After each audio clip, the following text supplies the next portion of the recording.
এই নিমক হারাম, কুল ভরালাম আমি। আর যখন তোমার বাচ্চার মুখে জবান এলো তখন তুমি তাকে বলতে বলছো দাদি আর নানি। তোমার লজ্জা করে না? তোমার অন্য গ্রামে নয়, তোমার এই গ্রামে ঘুরে দেখো, স্বামী আর স্ত্রী সংসার করতে করতে বৃদ্ধ বৃদ্ধা হয়ে গেছে, একটি বাচ্চারও মুখ দেখেনি। স্বামী স্ত্রী হলেই বাচ্চা হবে, কোথায় লেখা আছে? আমি যদি না দিই, তোমার কোলের বাচ্চা একটা মা কোন দিন গর্ভ ধারণ করবে একমাত্র আমি জানি, তোমরা দুজনও জানতে না, স্বামী স্ত্রীও বলতে পারতে না। মিলে চলে আসছো ঘর থেকে, বিছানা থেকে নেমে, তোমাদের যদি জিজ্ঞাসা করা যে কিছু হয়েছে বলে কি করে বলবো? আল্লাহ কোরআনে বলছে ওমা তাহামিলু মিন উনসা ওয়ালা তাদাউ ইল্লা বিইলমি ওয়ালা তাহামিলু, একটা মেয়ে ছেলে কবে হামিল হবে, পেটে তার বাচ্চা আসবে আমি জানি, অপর তো দুনিয়া তো দূরের কথা, এরা স্বামী স্ত্রীও জানে না। 1 মাস পরে যখন মিনস্ট্রেশনটা না হয় তখন বিবি সাসপেক্ট করে, স্বামীকে বলে হ্যাঁ গো এই যে সময় পার হয়ে গেল বোধহয় কিছু। তো 1 মাস পরে তোমাদের খবর হয়, আর যেদিন ওই শুক্র কীটটা ওখানে যায় আমি শুধু জানি, তোমরা দুজনও কেউ জানো না। আর তার থেকে তোমরা মুখ ফিরিয়ে আছো। তিলে তিলে তোমাদের বলতে পারো, যেদিন তুমি মায়ের পেট থেকে এসছিলে তোমার চুল, হাত পায়ের নখ, সমস্ত কিছু, চোখ কান নাক সব ছিল, আচ্ছা মুখের দাঁত কটা ছিল না কেন? ও কটা দিলে কি অসুবিধা হতো বল? তো আল্লাহ পাক দেখিয়ে দিয়েছে, আমার এই দয়ার দানকে ধরো আর প্রাণ ভরে আমার ইবাদত করো। তো এই জন্য মা বোনদের একটু যদি সাহাবাদের ঘরের মা বোন বেটিদের মধ্যে জীবনটাকে তৈরি করে, কতটুকু মেয়েদের আমাল বড় মুক্তাসার অল্প, 5 ওয়াক্তের নামাজ আউয়াল ওয়াক্তে করুক, কোরআনে করিমের তেলাওয়াত রোজ করুক, একদিন যেন তাদের বাদ না যায়। ওই অসুবিধার ওই সময়টুকু বাদ দিয়ে, ওই অসুবিধার সময়টুকু কি শুধু তারা যে জায়গায় বসে কোরআন তেলাওয়াত করতো, শুধু হাত মুখ ধুয়ে এসে যদি খালি বসে থাকে 10 মিনিট 20 মিনিট আধা ঘন্টা পৌনে ঘন্টা যে সময় তার তেলাওয়াত করতো সুস্থ অবস্থায়, খোদার কসম কে বলছে, আল্লাহর নবী সাল্লাল্লাহু আলাইহি ওয়াসাল্লাম বলেছেন ওই অবস্থায় তোমার এখন শারীরিক অসুবিধা, তুমি হাত কোরআন ছুঁইতে পারবে না, পড়তে পারবে না, কিন্তু আল্লাহ তোমাকে না পড়ার বিনিময়ে কোরআন তেলাওয়াতের সওয়াব তোমাকে দান করবে। আমার আল্লাহ কত বড় দয়ালু। চাচি আজ কোরআন পড়েছেন? টাইমই পাইনি। বুবু বৌমা আজকে কোরআন শরীফ পড়ছেন একটু? দেখেন না লোকজন ভিড় ভাড়, দেখেন না চোখে ফুরসত পেয়েছি। কোন কাজটা আপনি করেননি? খাওয়া নোয়া এটা ওটা কত।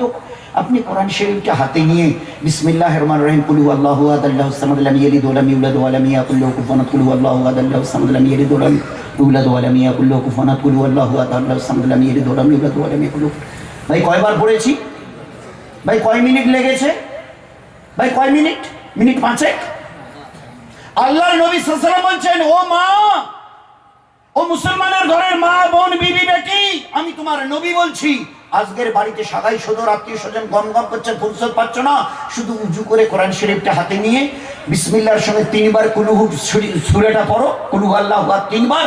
আমি নবী বলছি পুরো কোরআন 30 পারা পড়ার সওয়াব তোমার নামায়া বলে লিখে দাও। আমরা বাহানা করছি। তো 5 ওয়াক্তের নামাজ, রোজ কোরআনে পাকের তেলাওয়াত, ফজর আসরের পরে 3 তাসবিহাতের পাবন্দি, নিজের জবানের হেফাজত, দিনের কথা বলি, গীবত শিকায়েত ওইসব ঝগড়াঝাটি কুচকাচালিগুলো হারাম, এতে না যাই, জবানের হেফাজত, শরীরের পর্দা, আর বাচ্চাদের তালিম তরবিয়া। ছোট একটা বাচ্চা 2-3 শিখিয়েছি, এই বেটা তোর খালু আসে জাগিয়ে সালাম দে, মা শেখায়, শিখিয়েছি আমরা। তোর নানাজি আসে জাগিয়ে সালাম বল, শিখিয়েছি। বাচ্চার মুখে কোনো খানা দিতে গিয়ে, হাতে খানা দিতে গিয়ে এই মা বিসমিল্লাহ বল, বিসমিল্লাহ না বলে আল্লাহর নবী আমাদের খানা খেতে নিষেধ করেছে, আগে বিসমিল্লাহ বল, শিখিয়েছি। এই বেটি পাশের বাড়িতে যাচ্ছিস কেন রে? বলে বই আনতে। তো মাথায় তুই একটা ইমানদার ঘরের মেয়ে, আল্লাহ তোকে ইমান ওয়ালি বলে ডেকেছে, তুই জানিস? তোর বয়স কত? 6 বছর। আল্লাহ তোকে কি বলে ডাকে জানিস? ওই ইমান ওয়ালি। কত বড় ইজ্জত। একটা অন্ততকে পর্দা মাথায়, একটা কাপড় তো অন্তকে ওড়না মাথায় দিয়ে যা। এতটুকু যদি মা এই বাচ্চাটার শেখাতো, এই বাচ্চাটা আগামী দিনে আল্লাহর ওলিয়া তৈরি হতো। জানেন আপনারা? এই সব দিক থেকে আমরা মুখ ফিরেছি। কটা মা বাপ আজকের নিজের ঘরের বাচ্চা বাচ্চিদের হাতে নুরানি কায়দা দিয়েছে, আমাকে বলেন না। হাত তুলতে বললে আল্লাহ জানে কতজনের হাত উঠবে, যে হ্যাঁ আমার বাচ্চার তরবিয়তের জন্য আমরা মা বাপ মিলে নুরানি কায়দা হাতে দিয়েছি, এই থেকে শুরু করুক আর আল্লাহর কালাম গিয়ে শেষ করুক, আল্লাহর কালাম কালামুল্লাহ শরীফে গিয়ে শেষ করুক। কজন মা বাপের নিয়ত আছে আল্লাহকে চিনবার জন্য, আখিরাতকে বুঝবার জন্য, জান্নাত জাহান্নামকে জানবার জন্য? বলে না, শতকরা 90 জন দিয়েছে কিনা আল্লাহ বেহেতের জানে, কিন্তু হ্যাঁ 100টা মা বাপ আমাদের ছেলে আর মেয়ের প্রত্যেকের হাতে মোবাইল দিয়ে রেখেছে। কখন সে কোরআন শিখবে, কোরআন পড়বে, আল্লাহকে আল্লাহ বলবে, ওই দেখতেই তো তার সময় কেটে যায়। এই জন্যে সবার কাছে অনুরোধ থাকলো, বিশেষ করে মা বোনদের, আপনাদের জীবনটাকে একটু যদি চেষ্টা করেন তাহলে নামাজ 5 ওয়াক্তের আউয়াল ওয়াক্তে কোরআনে পাকের তেলাওয়াত, সকাল বিকাল তাসবিহ, নিজের জবানের হেফাজত, নিজের শরীরের পর্দা, বাচ্চাদের তালিম তারবিয়াত, আর যে কোনো কাজ করি 24 ঘন্টায় নবীর সুন্নত তরিকায়। বাড়ি ঝাড়ি দেবো তো সুন্নত তরিকায়, রান্না করবো তো সুন্নত তরিকায়, পায়ে জুতো দেবো খুলবো তো সুন্নত তরিকায়, চুল চিরুনি করবো তো সুন্নত তরিকায়, মুখের ছাপ ফেলবো তো নবীর সুন্নত তরিকায়।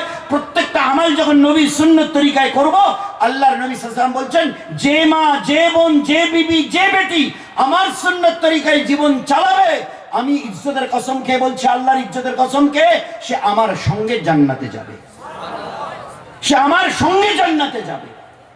এই জন্য মুক্তাসার আমাল আমাদের একটু চেষ্টা যদি করি, আল্লাহ দুনিয়াতে খায়ের বরকত দেবে, মরণের পরে জান্নাতের দরজা আল্লাহ খুলে দেবে।